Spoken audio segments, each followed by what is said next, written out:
And welcome to my channel. आज हम chapter 2 देखेंगे जो कि है forest and wild life resources. आज के लेक्चर में हम इंट्रोडक्शन देखेंगे, फ्लोरा और फौना देखेंगे, इंडिया का क्या क्या है, हमें उसे क्यों कंजर्व करना है, यहाँ का डिस्ट्रीब्यूशन क्या है, फॉरेस्ट का, वाइल्ड लाइफ रिसोर्सेज का क्या डिस्ट्रीब्यूशन है और कम्युनिटी कैसे उसको हेल्प कर रही है कंजर्व करने में। अब हमारे इंडिया की लोकेशन इतनी अच्छी है कि हमारे यहाँ बहुत सारे मिलियंस ऑफ लिविंग बींग्स देखने को मिलेंगे, चाहे वो बैक्टीरिया हो, चाहे वो लाइकन्स हो, चाहे वो एलिफेंट्स हो, एलिफेंट्स में भी वैरायटी होती है, चाहे वो वेल्स हो, वेल्स में भी आपको वैरायटी देखने को मिलेगी। तो बहुत ज़्यादा बायोडाइवर्सिटी देखने को मिलेगी। अब हम humans along with all the living organisms एक कॉम्प्लेक्स वेब बनाते हैं, जिसको हम मतलब ऐसे कॉम्प्लेक्स वेब बनाते हैं जिसमें हम एक दूसरे के ऊपर बहुत ज़्यादा डिपेंडेंट रहते हैं। हम प्लांट्स के ऊपर डिपेंडेंट हैं, क्योंकि अगर प्लांट्स नहीं होंगे तो हम लोग कैसे खाएंगे, क्या खाएंगे। हम एनिमल्स पे भी बहुत ज़्यादा डिपेंडेंट रहते हैं, क्योंकि एनिमल्स भी हमारा बहुत हेल्पफुल रहते हैं हर चीज़ में। काऊ हमें मिल्क देती है। अब अगर वल्चर्स ना हो तो स्कैवेंजिंग जो वो करते हैं, मतलब वो लोग क्या करते हैं, वल्चर्स जो होते हैं वो डेड बॉडीज फीड करते हैं। अगर वल्चर्स नहीं होंगी तो डेड बॉडीज पे फीड कौन करेगा। तो सारे एनिमल्स का कोई ना कोई रोल रहता है, तभी वो एग्जिस्ट कर रहे हैं। तो इसलिए हम एक कॉम्प्लेक्स वेब बनाते हैं जहाँ पे कोई ना कोई किसी ना किसी पे डिपेंडेंट है। चाहे वो प्लांट्स हैं, वो प्लांट्स हमें ह्यूमंस पे भी डिपेंडेंट है, एनिमल्स पे भी डिपेंडेंट है, एनिमल्स भी प्लांट्स पे भी डिपेंडेंट है, ह्यूमंस पे भी। तो सब आपस में एक दूसरे से डिपेंडेंट है। अब जो माइक्रो ऑर्गेनिजम्स हैं वो आपस में इंटरेक्ट करते हैं और वो इतनी अच्छी एयर बनाते हैं जो हम ब्रीथ करते हैं। पानी में भी माइक्रो ऑर्गेनिजम्स देखने को मिलते हैं, वो ऐसा पानी बनाते हैं कि हम उसको ड्रिंक करते हैं। सॉइल भी माइक्रो ऑर्गेनिज्म की थ्रू डिकम्पोज होता है, तो वो सॉइल भी उसके ऊपर ही डिपेंड होता है माइक्रो ऑर्गेनिजम्स पे। तो उसमें हम अगर सॉइल अच्छा नहीं होगा तो हम लोग क्रॉप्स नहीं उगा पाएंगे, तो हम लोग सर्वाइव कैसे करेंगे। तो ये सब आपस में बहुत ज़्यादा इंटरडिपेंडेंसी देखने को मिलती है। फॉरेस्ट भी बहुत इंपॉर्टेंट रोल प्ले करता है हमारे इकोलॉजिकल सिस्टम को मेंटेन करने के लिए, क्योंकि वही एक ऐसा सिस्टम है जहाँ पे हमें अपने मतलब फॉरेस्ट में, अगर हम फॉरेस्ट नहीं होंगे तो हम अपने प्लांट्स या एनिमल्स का जो हैबिटेशन है वो सारा फॉरेस्ट पे डिपेंडेंट रहता है। अगर वो फॉरेस्ट नहीं होंगे तो हमारा जो मैन एनिमल कॉन्फ्लिक्ट है वो बहुत ज़्यादा बढ़ जाएगा। साथ ही हमें जो टिम्बर मिलता है, इतना सारा प्रोड्यूस होता है फॉरेस्ट में, बहुत सारे रिसोर्सेज होते हैं, वो सब हमें नहीं मिल पाएंगे। तो फॉरेस्ट भी हमारे इकोलॉजिकल सिस्टम में बहुत अच्छा बैलेंस बनाने का काम करता है। अब flora and fauna in India में बहुत सारे एनिमल्स और प्लांट्स देखने को मिलेंगे, और हर कोई एनिमल और प्लांट कोई ना कोई एक जगह का यूनिक देखने को मिलेगा। जैसे आपको आइस वाली जगह पे आपको स्नो लेपर्ड देखने को मिल जाएगा, लेकिन ये थोड़ी है कि राजस्थान में भी आपको स्नो लेपर्ड देखने को मिलेगा। राजस्थान में आपको ब्लैक बक देखने को मिल जाएगा या ग्रेट इंडियन बस्टर्ड। तो सब प्लांट्स और एनिमल्स अपनी अपनी जगह यूनिक है। राजस्थान में कैक्टस मिलेगा, लेकिन हिमालयस में कैक्टस नहीं मिलेगा। वहाँ पे आपको महोगनी, बॉनी ये सब देखने को मिलेंगे। तो ये सब अपनी अपनी जगह के यूनिक है। इंडिया में बहुत ज़्यादा रिच है इन टर्म्स ऑफ बायोडाइवर्सिटी, चाहे वो फ्लोरा हो चाहे वो फौना हो, वो दोनों में बहुत ज़्यादा रिच है। क्योंकि हमारे यहाँ मतलब सब तरीके का आपको क्लाइमेट देखने को मिलेगा, सब तरीके के आपको टोपोग्राफी देखने को मिलेगी। इसलिए हमारे यहाँ इसलिए भी इतनी ज़्यादा बायोडाइवर्सिटी इसलिए भी इतनी रिच है, क्योंकि हमारे यहाँ हर तरीके का सॉइल देखने को मिलता है, हर तरीके का क्लाइमेट देखने को मिलता है, हर तरीके की टोपोग्राफी देखने को मिलती है। तो इसलिए ही हमारा बहुत ज़्यादा रिच माना जाता है कि हमारे यहाँ की बायोडाइवर्सिटी बहुत रिच है, और इन सब रिसोर्सेज का हमारे डेली लाइफ में बहुत ज़्यादा इंपॉर्टेंस भी है। लेकिन आजकल क्या है कि हम लोगों ने इन सब चीज़ों को ग्रांटेड ले लिया है, जिसकी वजह से हमें ना बहुत ज़्यादा दिक्कत आने लगी है। हम लोग स्ट्रेस में आने लगे हैं, क्योंकि हम एनवायरनमेंट को लेके सेंसिटिव नहीं है। हम उसको कैसे भी यूज़ कर लेते हैं, हम उसको रेकलेसली यूज़ कर रहे हैं।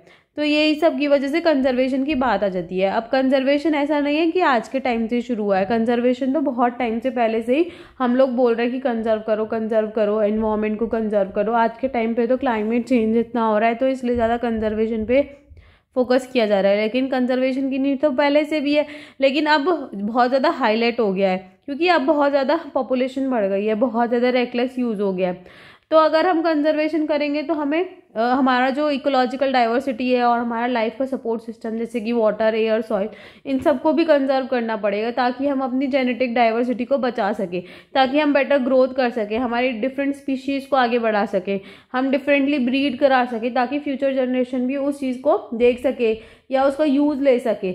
अब क्या है कि एग्रीकल्चर में हम अभी भी अपने ट्रेडिशनल क्रॉप वैरायटीज़ पर डिपेंडेंट हैं। वो क्यों डिपेंडेंट है? क्योंकि हमने उनको कंजर्व करा हुआ है। अगर हम उनको कंजर्व नहीं करते तो ट्रेडिशनल क्रॉप वैरायटीज़ बचती ही नहीं।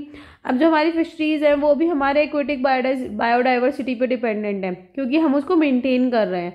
अगर हम उसको मेंटेन नहीं करेंगे तो वो भी नहीं बचती। तो इंडिया ने गवर्नमेंट ने वाइल्ड लाइफ प्रोटेक्शन एक्ट लाया था 1972 में, जिसमें यही बात करी थी कि हमें हैबिटेट्स को कंजर्व करना है, और इसमें बहुत सारे प्रोटेक्टेड स्पीशीज़ भी डाल दी जिनके ऊपर एक्स्ट्रा फोकस और प्रोटेक्शन की बात हो गई थी कि अब उन्हें हंट नहीं करेंगे, हम उन्हें प्रोटेक्शन प्रोवाइड करेंगे, हम उनका ट्रेड भी बैन करेंगे, जिसकी वजह से बहुत सारे national parks, wild life sanctuaries ये सब भी सेटअप किया गया था। गवर्नमेंट ने बहुत सारे प्रोजेक्ट भी अनाउंस किए थे स्पेसिफिक टू द एनिमल, जैसे कि प्रोजेक्ट टाइगर हो गया। प्रोजेक्ट टाइगर ये अनाउंस करा था 1973 में। जब ये अनाउंस करा था तो हमारे यहाँ कुछ 1827 ही टाइगर रह गए थे। तो ये अनाउंस करा था ये ऐसा क्यों हुआ, मतलब हमारे यहाँ इतने सारे टाइगर थे वो इतने कम क्यों हो गए? क्योंकि इतना पोचिंग होने लगी थी, उनका हैबिटेट कम हो गया था, मतलब एरिया फॉरेस्ट कटने लगे थे, उनका प्रे बेस कम हो गया, ह्यूमन पॉपुलेशन बढ़ गया, जिसमें कि ये बोलते हैं कि इंडिया और नेपाल, इंडिया प्लस नेपाल, ये दोनों मिलके ना 2/3 टाइगर को सर्वाइव, मतलब यहाँ पे हैबिटेट जो है वो 2/3 ऑफ द टाइगर पॉपुलेशन का है वर्ल्ड में से, कि बाकी जगह पूरे वर्ल्ड में 1/3 टाइगर मिलेंगे और इन दोनों कंट्रीज में मिला के 2/3 टाइगर मिलते हैं।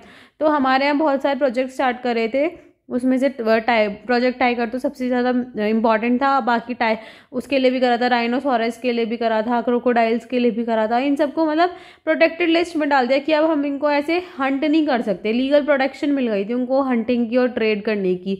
उसमें ब्लैक बक को भी डाला था, ग्रेट इंडियन बस्टर्ड को भी डाला था, बहुत सारे एनिमल्स को उसमें डाला था।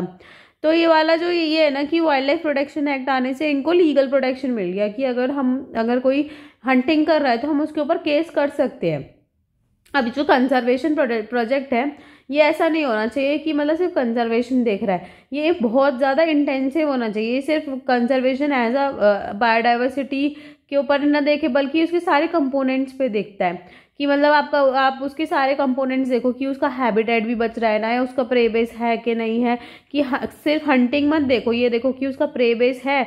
बाई चांस हंटिंग नहीं कर रहे तुम लोग लेकिन उसका प्रे बेस नहीं तो वो भूखा मर जाएगा। तो ये सब भी चीज़ें देखने की बहुत ज़्यादा इंपॉर्टेंस है। धीरे धीरे वाइल्ड लाइफ प्रोटेक्शन एक्ट में प्लांट्स को भी ऐड कर दिया था 1991 में, उसमें प्लांट्स ऐड कर दिए थे। साथ ही साथ अब तो आपको देखने को मिलेगा कि बीज, मॉथ्स, बीटल्स और ये सब भी बहुत ज़्यादा कम होने लगी हैं, इनकी स्पीशीज़ भी कम होने लगे हैं। तो इनको भी वाइल्ड लाइफ प्रोटेक्शन एक्ट में डाल दिया था। अब है कि types and distribution of forest and wild life resources. अब अगर हमें इन सबको कंजर्व करना है तो हमें उन्हें रेगुलेट भी करना पड़ेगा, कंट्रोल भी करना पड़ेगा, मैनेज भी करना पड़ेगा। तो ये जो मैनेजमेंट होती है फॉरेस्ट और वाइल्ड लाइफ रिसोर्सेज का, या तो वो गवर्नमेंट करती है फॉरेस्ट डिपार्टमेंट की थ्रू, या फिर वो गवर्नमेंट के खुद के डिपार्टमेंट से होती है। तो इसलिए 3 कैटेगरीज में डिवाइड किया हुआ है, रिजर्व्ड फॉरेस्ट, प्रोटेक्टेड फॉरेस्ट और अनक्लास्ड फॉरेस्ट। रिजर्व्ड फॉरेस्ट और प्रोटेक्टेड फॉरेस्ट को हम परमानेंट फॉरेस्ट भी बोलते हैं। ऐसा इसलिए बोलते हैं क्योंकि यहाँ पे ना मतलब इन्होंने इसलिए रखा हुआ है ताकि हम यहाँ पे टिम्बर प्रोड्यूस कर सके और अदर फॉरेस्ट प्रोडक्ट प्रोड्यूस कर सके। प्रोटेक्टिव रीजंस की वजह से इनको ऐसे बोला गया है परमानेंट फॉरेस्ट। जो रिजर्व्ड फॉरेस्ट है लेकिन वो वहाँ पे ना पब्लिक जा सकती है, लेकिन जो प्रोटेक्टेड फॉरेस्ट है वहाँ पे पब्लिक नहीं जा सकती। रिजर्व्ड में जा सकती है, प्रोटेक्टिव में नहीं जा सकती। तो जो more than the half of the total forest land है वो तो रिजर्व फॉरेस्ट है। यहाँ पे बहुत ज़्यादा मतलब इस फॉरेस्ट को बहुत ज़्यादा वैल्यूएबल बोला जाता है कंजर्वेशन के पर्पज़ से। फिर जो 1/3 total forest area, more than half तो ये हो गया, और 1/3 टोटल फॉरेस्ट एरिया जो है वो प्रोटेक्टेड है। ये फॉरेस्ट डिपार्टमेंट के द्वारा मतलब इसको डिक्लेयर किया जाता है कि ये प्रोटेक्टेड है कि नहीं है, और ये मतलब प्रोटेक्ट किया गया। फिर 3rd है अनक्लास्ड फॉरेस्ट। अनक्लास फॉरेस्ट वो होते हैं जो मतलब इन दोनों के अलावा जो फॉरेस्ट बचे वो अनक्लास्ड हो गए। ये वेस्टलैंड काइंड ऑफ होते हैं, ये गवर्नमेंट के हाथ में भी होते हैं और प्राइवेट के हाथ में भी होते हैं और कम्युनिटीज़ के भी, कि यहाँ पे मतलब हम लोग अपना एंट्री कर सकते हैं, अपना काम भी कर सकते हैं, इनको मतलब हम यूज़ कर सकते हैं। अब सॉरी, मध्य प्रदेश के अंदर सबसे ज़्यादा एरिया परमानेंट फॉरेस्ट में है, around 75% of its total forest area. Jammu Kashmir, Andhra, Uttarakhand, Kerala, Tamil Nadu, West Bengal, Maharashtra, यहाँ पे भी बहुत सारे रिजर्व फॉरेस्ट देखने को मिलेंगे। बिहार, हरियाणा, पंजाब, हिमाचल प्रदेश, उड़ीसा, राजस्थान, यहाँ पे आपको प्रोटेक्टेड फॉरेस्ट देखने को मिलते हैं। सारे नॉर्थ ईस्टर्न स्टेट्स और गुजरात में आपको अनक्लास फॉरेस्ट देखने को मिलेंगे, जो कि लोकल कम्युनिटीज संभालती हैं। लोकल कम्युनिटीज संभालती है तो मतलब उनका मेंटेनेंस अच्छा होता है, क्योंकि लोकल कम्युनिटीज़ बहुत अच्छे से ध्यान रखती हैं। लोकल कम्युनिटीज़ का तो ऐसा है कि हमारे यहाँ ना शुरू से नेचर वर्शिप का कॉन्सेप्ट रहा है, नेचर वर्शिप। तो उसमें क्या होता है, कुछ फॉरेस्ट ऐसे हैं कि वो बहुत टाइम से प्रोटेक्ट किया गया है, उनको मतलब छुआ नहीं गया है, उनको हम सैक्रेड ग्रोव्स भी बोलते हैं, सैक्रेड ग्रोव्स। जैसे कि मतलब कि ये मतलब ऐसा बोला जाता है ये फॉरेस्ट गॉड और गॉडेस स्पीसीज को रिप्रेजेंट करता है, ये लोग इनको छूते भी नहीं है और इनको प्रे करते हैं। कुछ ट्राइब्स हैं जैसे मुंडाज और संथाल्स हैं छोटा नागपुर एरिया में, वो ना महुआ और कदम्बा ट्रीज को वर्शिप करते हैं। और उड़ीसा में और बिहार में जो ट्राइब्स हैं वो लोग टमारिंड और मैंगो को वर्शिप करते हैं जब उनके यहाँ शादी होती है। और आपने भी देखा होगा कि हमारे लिए पीपल और ये बनियान ट्री बहुत ज़्यादा सैक्रेड माने जाते हैं। साथ ही साथ हमारे यहाँ तो एनिमल्स की भी पूजा होती है, जैसे काऊ को बोला जाता है काऊ हमारी माता है। और हमारे यहाँ अगर लंगूर और ये मकाओज अगर आपको देखने को मिल जाते हैं टेम्पल्स के आसपास, तो इनको खाना वाना खिलाया जाता है। ये बोला जाता है कि ये हनुमान जी हैं, राम जी के दूत हैं। साथ ही साथ हमारे यहाँ मतलब इनको ऐसे टेम्पल के डिवोटी की तरह ट्रीट किया जाता है। एक राजस्थान में एक बिश्नोई विलेज है, वहाँ पे तो ये है कि ब्लैक बग, नीलगाय और पीकॉक को इंटीग्रल पार्ट माना गया उनकी कम्युनिटी का। उनको कोई हंट नहीं कर सकता, उनको कोई छेड़ नहीं सकता। तो मतलब हमारे यहाँ फ्रॉम एंशिएंट टाइम्स ये सब पूजा पाठ मानी गई है ट्रीज की। मतलब जो गॉड गिफ्ट है, नेचुरल रिसोर्सेज है, उनको वर्शिप किया ही जाता है। अब हमारे कंजर्वेशन नई चीज़ नहीं है, लेकिन हमारे यहाँ ये है कि हम लोग इनको इग्नोर कर देते हैं। लेकिन अभी इतना ज़्यादा डिप्लीशन हो गया है कि हम फिर से बहुत ज़्यादा लाइमलाइट में आ गया है कि हमें कंजर्व करना है। साथ ही साथ अगर हम फॉरेस्ट को कंजर्व नहीं करेंगे तो जो ट्राइब्स हैं या जो लोकल कम्युनिटीज़ होती हैं तो उनको तो बहुत ज़्यादा दिक्कत आती है। लोकल कम्युनिटीज़ तो बहुत स्ट्रगल करती है अपने हैबिटेट के लिए।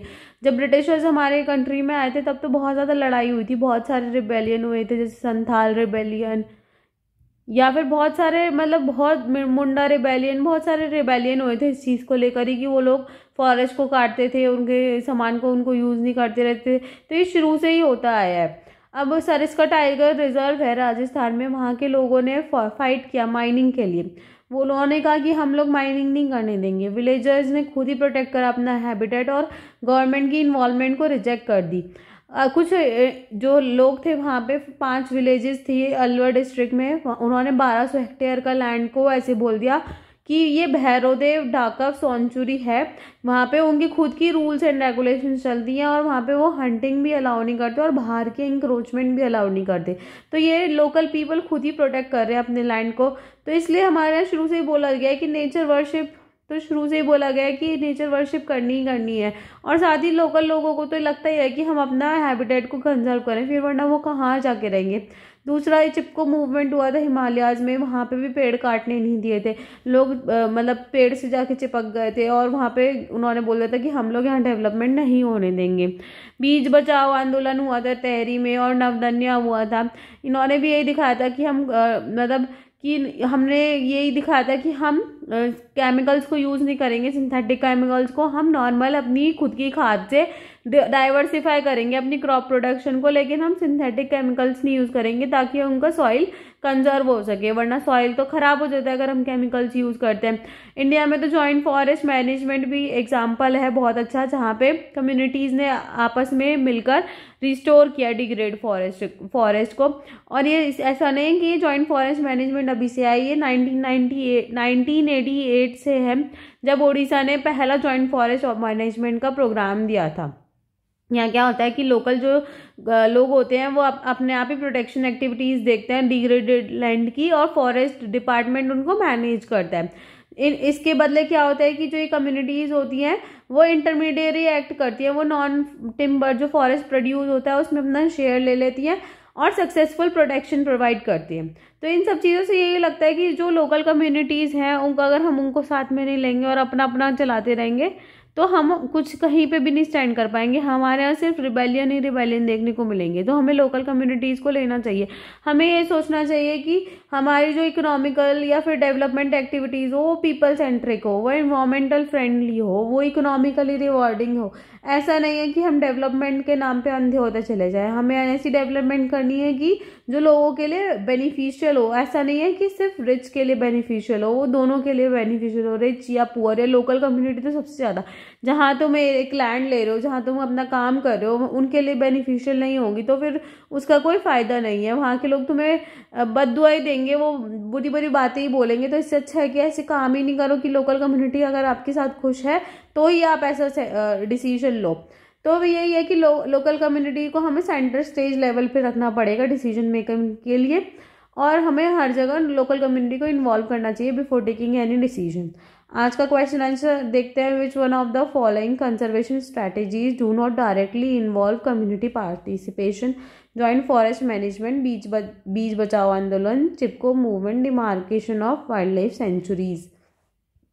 आज बस एक ही क्वेश्चन है बुक में, ये तीनों मैच करने के लिए रिजर्व फॉरेस्ट, प्रोटेक्टिव फॉरेस्ट और अनक्लास्ड फॉरेस्ट के लिए।